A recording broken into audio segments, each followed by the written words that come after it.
Hello and welcome back. So on this series, I know you've been hearing a lot about bloggers, blogging. So today I'm going to talk to you about what all of that is, the opportunities inherent, as well as challenges. So let's start off. What is a blog? So it's difficult for me to describe what a blog is anytime I'm asked that question because for people it means different thing, and also there's been a lot of growth and changes along the years. But essentially, a blog is a portal where people are able to sort of share their life, their experiences, their opinions and beliefs, whatever they may be, across a variety of fields. So you can do it for lifestyle, you can do it for entertainment, you can do it for social issues, environment, business, etc. The unique thing about it is the fact that um, it's often presented in the style of somebody's voice, somebody's opinion, somebody's experiences. And some people even describe or define blogging as like a diary. Like you would wake up and you'd make an entry into your diary, something similar, but only at this time it's very public. Um, so we have a number of blogs. What I do is, since I started, has been entertainment. And I started with entertainment because, like I said previously, it's important to do things that you're passionate about. Growing up, I always had a keen interest in entertainment content. And I consume a lot of content from the UK, from the US. And so I sort of had in my mind, if I were to present entertainment content on celebrities, on anything that's happening in our system, I had a way I wanted to present, which would be quite similar to what I had consumed growing up. And I think one of the things that made me stand out is the fact that I started something called celebrity blogging. And people sometimes get confused thinking that I'm calling myself a celebrity who is a blogger. But it's rather the focus of what I was doing. The focus was on celebrities because before that, there was enough entertainment reporting in the newspapers, on radio, television, etc. But the way they do it, it was more in a style of reporting something has happened, somebody says this, but I came in to put focus on the people in the news, the personalities, the celebrities, so that even if I see them somewhere and they are wearing something nice, I'm able to present it in a cultural way that it becomes content, and the fans of these celebrities will consume it as news around them, but only because they are A, B, or C persons. And so before that, that wasn't so common. And so I think one of the things that made my content stand out was that. And of course, the fact that I had chosen a domain which was in my name. And so it gave it a specific voice. If you wanted to find out what Amir is saying, this is his voice on this subject, ABC. And if you wanted even feedback, you can connect with the person and the same person will give you feedback. And so there's that connection to it. So it's important when you want to start a blog to first know what kind of blog you want. Why are you doing it? Are you doing it because you've seen Amir Deborah do it and he's become popular for it, and so you just want to do it?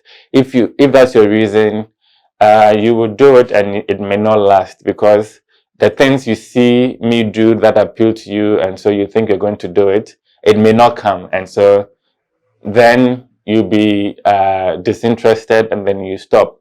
But if you are doing it because it's something you're passionate about, if you are doing an environmental blog because you're somebody who cares about the environment, then you wake up each day and you find content to want to post, to want to share, and so that it becomes very natural to you and then you progress.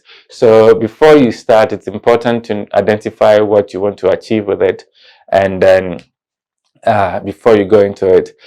In my introduction, I did say that blogging has changed along the years to people just having a website where they put content to now even using social media.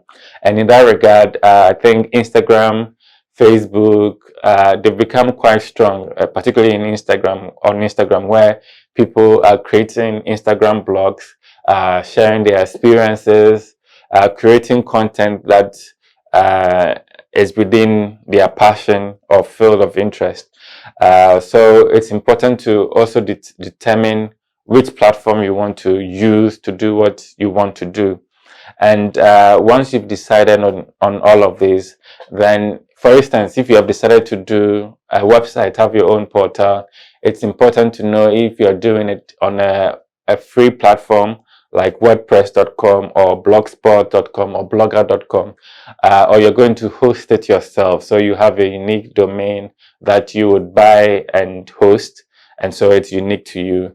So the difference between the free and then the hosted one is the fact that so for instance, on most of the platform, if it's Blogspot, for instance, the address for your blog will be blogspot.com/ whatever you choose. So if it is James Wood, it will be blogspot.com/ James Wood before people will find you. So it's not a unique URL that is in your name.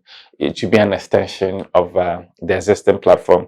Whereas if you were hosting, you can get a unique thing like amyadebo.com that I have. So your James Wood could be a jameswood.com USA, whatever. So in order not to give too much of the technical stuff, because it becomes difficult to put it all in words, I'm going to give you a toolkit, resources where you can find a lot of that within the links and everything below. But let's now go back to the nitty-gritties of the writing itself, the content creation. Remember, blogging is not only just about writing. Depending on how you're doing it, there's video blogs, there's voice blogs as well. So in whichever field you find yourself, it's important for you to understand what you want to communicate, because what you don't want is somebody to read or listen to what you have said and not get the right context of it. So it's important that let's use writing. It's important that when you are writing, you're able to express yourself, your opinion, your experiences in a manner where it holds the reader from start to the end. So for instance, if you're writing, you make sure you make it very simple. Don't use too much big words where people will now go and have to go and read a dictionary to find out what it means. Because remember, you are sharing it. It's more of your experience. You want people to grab it immediately on the go. And also on the internet, remember, people's attention span and wanting to read bulky stuff is very limited. Somebody is perhaps reading it on the phone, and so he needs the format in which you present it matters, because it needs to be crisp, it needs to be easy to digest. So it's important to break your content into bits so that the important things come immediately and then it follows like that in terms of sequence. It's also important, depending on, again, what field you find yourself, it's important because what you become as a niche blogger is people now believe in your voice. People now believe you, and you become an authority. And if you are becoming an authority in, say, environment, then it's important that what you're putting out there, it's facts, so that they know that when they come to you, they're going to get everything they need to know on coronavirus. And it's not hearsay. The content is tried and tested. So it's important in terms of in terms of you building your brand, it's important to be credible. It's important to be consistent. It's important to sort of engage your community, because community engagement is what makes blogging thrive and become what it is, because people are commenting on what you're writing, people are sharing their feedback and all of that. And so it's important for you to connect with them. If somebody doesn't understand something you've said, correct the person, say, oh, this is what you meant. If it's additional knowledge somebody has given you, accept it and say, well, thank you very much. I'm going to add this to the content that I've written so that it becomes fuller, it becomes richer, etc. So the do's and don'ts. The interesting thing is blogging is a space where it's self-expression. So there isn't so much you can say that it's a do or it's a don't, because people fall in love with you based on your personality. So somebody may be famous for doing all the don'ts because that is the brand and that's what his audience like him for. But then there's that space. So there's room for you to thrive as that. So I wouldn't say there's so much of do's and don'ts because it's a lot more self-expression, and it depends on how you do and how what your audience wants and how you meet up with that. So when it comes to blogging, it's good to have your idea, but I mentioned that it's as part of the entry, headlines are there, and sometimes that makes all the difference because when you're a blogger, people want like your voice, your eye on a subject matter. And so I'll give some examples of some things that I did that made all the difference for me that I'm quite proud about. So for instance, there was a year when Amber Rose and Trey Songz came to Ghana, and I had the opportunity to interview both of them. And when Amber Rose came to Ghana, the first place she visited, she took pictures of with poor kids, and when she posted it, there was a lot of backlash, and people were insulting her on Twitter and all of that. So when I got the opportunity to meet her, one of the things I did, which I think is good for blogs, and because people, when something happens and you immediately talk about it, it gives your sort of voice to it, your opinion about it, so people want to read it immediately. So when I met Amber Rose, one of the questions I asked was why she did that, and then she sort of beautifully explained, and it made a lot of sense. So when I put it out there, and that was the focus of my story, because it answered an immediate question of why she did that and got a backlash. My video interview I did with her, the story I put on my blog, went everywhere in the world. So all the urban websites, blogs, everybody picked it up. BET picked it up, and it traveled very far. So I think that happened because it was very timely, and like they say, old news doesn't sell. So it's important that when you are writing, you also look at the time and do things that will fit in so people would want to read it as it's happening. So for instance, if you're a health blogger and the cases of, say, corona has gone up, it's important that you immediately give us the stats, the possible explanations for all of that as an example. So what are the tools you need for blogging? I mean, there's a funny joke that bloggers, all you need is your internet, and once you have access to it, whether it's on your phone, your tablet, or computer, laptop, you're able to work. Yeah, so although mobile phones are fast, efficient, effective, and you're able to work almost anywhere, I personally feel that when I'm behind a computer or a laptop, it allows me more room to express myself and more opportunities to use Word document to make sure I check all the grammar and all other errors that may be in it. So I work more effectively using a computer. But the good thing is you can do it with your mobile phone. You can even get, if you're using WordPress to manage your website, for instance, there's a mobile version, and I tend to use that a lot. Sometimes even when I'm covering Ghana Music Awards, I use my WordPress mobile version. So I take my picture with my phone and immediately I put it on there. So it all depends, in terms of tools, it depends on what allows you to maximize yourself and your thought process. So there are also some amazing apps to consider, especially for spell checking, etc. I find myself consistently using Grammarly, and even if you don't use yourself, if you're online, the advertising that they put to you will make you interested in it. It's very effective. There are a number of packages. You get a full package if you pay for it, but even the free one version allows you to do some amazing things that you normally would have sort of it have escaped you, but once they point it out to you, you know that at least it helps you fix your grammar, etc.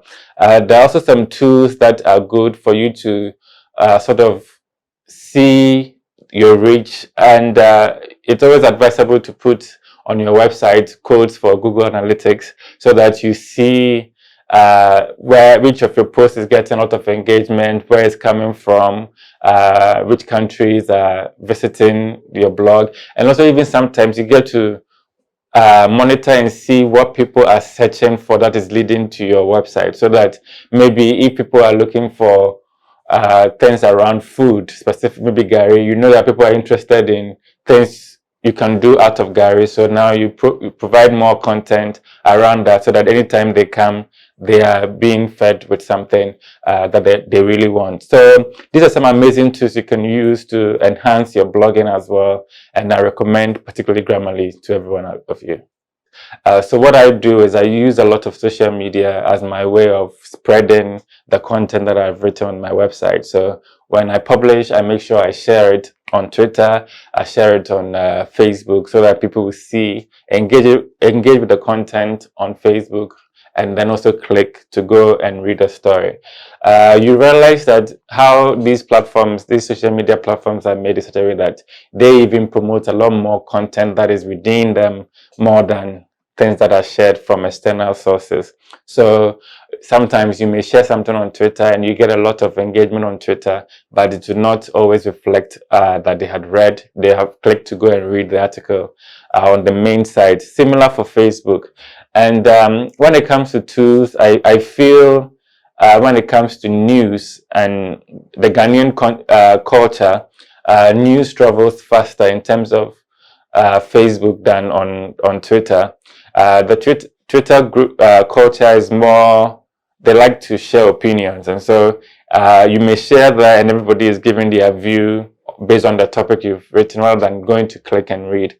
Whereas on Facebook, I've noticed that they're a little bit more inquisitive. They will click to actually go and read in addition to engaging with it even on Facebook. So these are some of the tools you can use to promote. I mean, every now and then people send me messages. I have a blog, but it's not getting audience, not getting traffic. What do I do? And I keep going back to some of these things. So when you start up, remember, it's not going to be easy. Even mine didn't happen overnight. And also, it also depends on the kind of blog you are doing. If you're doing blogs on, say, environment, children's rights, etc., those ones you shouldn't expect to have the same sort of numbers as somebody who is doing things on entertainment and things that are more fun and light. So a good way, once you start, a good way to sort of grow your content and your traffic will be to use social media, tag your friends, let your friends share your content, your immediate friends, your family, let them all engage with it, so that the more they share, the more they engage with it, others would also see, and that's how you actually get a kick for a blog that you've just started. Like I said, it's not easy, but with the right strategy, with the right support, you'll be able to build a system that supports it. What are some of the challenges that you are going to face? I think the challenges, the obvious one is access to internet and all of that. When I started up, it was one of the challenges. Sometimes you wouldn't have good quality speed. Something is breaking, you need to let it go right now. You've probably written it, but internet is just slow, and so you're unable to do it. Sometimes you're working with videos, files are large, you need to upload it before it goes, and if it's not, you don't have the right speed, you don't have the right sort of connection, it will impede work as well. So and there's also the challenge of people misconstruing what you want to put out, because especially when you become a voice and there's a lot of people around reading it, sometimes you say something and people would not read it and understand it the way you intended. So you will have some of these things come up, but nonetheless, be always ready to learn, be ready to accept your faults. You're human, you can make a mistake, and then learn on every mistake that you encounter. It only helps to make you better.